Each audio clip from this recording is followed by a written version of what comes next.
लोकसभा में वक्फ संशोधन विधेयक 2025 को भारत की सरकार पेश कर रही है और 8 घंटे की बहस चल रही है और बहस के बाद उसमें जो सदन का निर्णय होगा वो आप सबके सामने होगा। हम जन स्वराज की तरफ से यहाँ मौजूद हैं और ये आपको बताना चाहते हैं कि जो ये वक्फ संशोधन विधेयक लाया गया है वो भारत के संविधान की आत्मा को दुखी करते हुए, भारत के संविधान की जो आत्मा में जो प्रावधान किए हैं भारतीय संविधान के अनुच्छेद 14 में, 25 में, 26 में, 27 में, इनका वायलेशन करके ये लाया गया है। मैं आपको पहले बता दूं ब्रीफ की वक्फ का अर्थ होता है प्रॉपर्टी ऑफ गॉड, दैवीय संपदा, ईश्वर की संपदा। और ईश्वर की संपदा तो वही होती है जो हमारे पूर्वजों ने, बाप ने, दादा ने, या जिनको बाल बच्चा नहीं था और उसके पास बड़ी प्रॉपर्टी थे तो उन्होंने उस संपत्ति को ईश्वर के नाम पर दान कर दिया कि इससे गांव में जो गरीब बच्चियां हैं उनकी शादी होगी, मस्जिद का रंग पुताई होगा, दरगाह का देख रेख होगा, करबला का होगा, ताजिया बनेगा, इमाम बाड़ा बनेगा, गांव में कुआं खुदाई का काम होगा, मुसाफिरों की सेवा होगी। इस तरह जन कल्याण के कामों के लिए वक्फ का प्रावधान किया गया था। वक्फ की चूंकि बहुत बड़ी प्रॉपर्टी थी भारत में, इसलिए 1954 में एक एक्ट लाया गया, वक्फ एक्ट 1954, जिसके तहत पूरे देश में सभी राज्यों में एक वक्फ बोर्ड का गठन किया गया और केंद्रीय स्तर पर सेंट्रल वक्फ काउंसिल का गठन किया गया ताकि इनका प्रबंधन हो सके। और आपको जान के ये भी बता दें कि इसमें राज्य सरकारों या केंद्र सरकार का कोई फंडिंग नहीं है।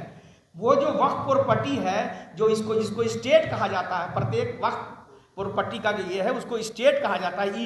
ESTAT स्टेट, उसके द्वारा 6% राशि दी जाती है राज्य वक्फ बोर्ड को और 1% सेंट्रल वक्फ बोर्ड को। उसी राशि से इसका प्रबंधन होता है। तो हमारा जन स्वराज पार्टी का ये मानना है कि ये जो विधेयक लाया गया है ये वोट के ध्रुवीकरण के दृष्टिकोण से लाया गया है, मतदाताओं के बीच में चुनाव को प्रभावित करने के लिए लाया गया है। इनका मकसद कोई विकास नहीं है, कोई कल्याण नहीं है। और ये हमारे नेता श्रद्धेय प्रशांत किशोर जी ने आज भी बयान दिया है और जिस दिन अगस्त में ये लोकसभा में लाया गया था उस समय भी हमारे नेता श्रद्धेय प्रशांत किशोर जी ने कहा था कि हमारे देश के जो राष्ट्रपिता महात्मा गांधी और अन्य पूर्वजों ने जिन देश को आज अपने संघर्षों से, खून से इस देश को आज़ाद किया था, उन्होंने समाज के सभी वर्ग के लोगों को आश्वासन दिया था कि जो आपकी धार्मिक आज़ादी है वो इस देश में सुरक्षित रहेगी। तो हमारे नेता का ये कहना है कि जो आश्वासन हमारे पूर्वजों ने दिया है, चाहे वो राष्ट्रपिता महात्मा गांधी हो, सरदार वल्लभ भाई पटेल हो, पंडित जवाहरलाल नेहरू हो, इन लोगों ने जो आश्वासन दिया है उस आश्वासन के अनुसार भारतीय मुस्लिम समुदाय को भी उनकी जो वक्फ प्रॉपर्टी है, क्योंकि आपका तो कोई योगदान नहीं है, सरकार का तो इस प्रॉपर्टी में कोई योगदान नहीं है, ये प्योर प्रॉपर्टी जो है मुस्लिम समुदाय के पूर्वजों के द्वारा दान की गई संपत्ति है। और इसमें आप लोग पत्रकार मित्रों को मैं बता दूं कि इसमें सबसे ज्यादा जो प्रॉपर्टी है वहां जहां मुर्दे दफनाए जाते हैं वो कब्रिस्तान की प्रॉपर्टी है, सबसे ज्यादा कब्रिस्तान की प्रॉपर्टी है। जहां ताजिया लगाया था इमाम बाड़ा की है, करबला की है, इस तरह की प्रॉपर्टी है, मस्जिद की प्रॉपर्टी है, कमर्शियल प्रॉपर्टी बहुत कम है। इसलिए जन स्वराज पार्टी इसका विरोध करती है। और